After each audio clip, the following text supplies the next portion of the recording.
Whoa, look at this. Now this, see where it gets its name. It looks like sort of the end of a paintbrush. Yes, this is a white morph, actually a white species of paintbrush. So paintbrush comes in several different colors in the Colorado Rockies. This is sort of a pale white, almost yellowish. You can almost see a little bit of yellow in here. And they grow, this particular species grows at higher elevations around this time of year, early July, mid-July, and you'll see it up higher later in the summer.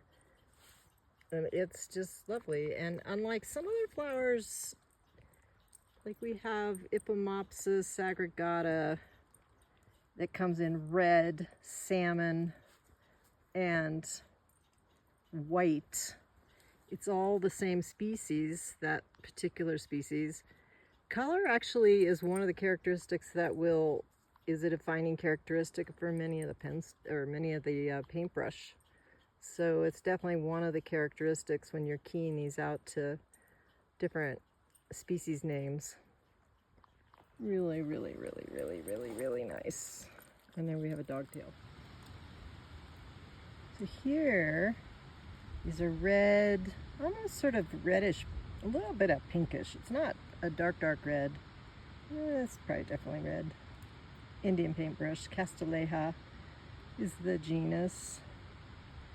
And some things you can notice about the higher altitude species, we're probably at about 10,500, maybe close to 11,000 feet elevation.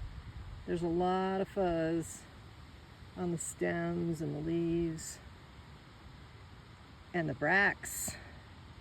Really cool thing about Castilleja, Indian paintbrush, is that the colorful areas are bracts. They're modified leaves.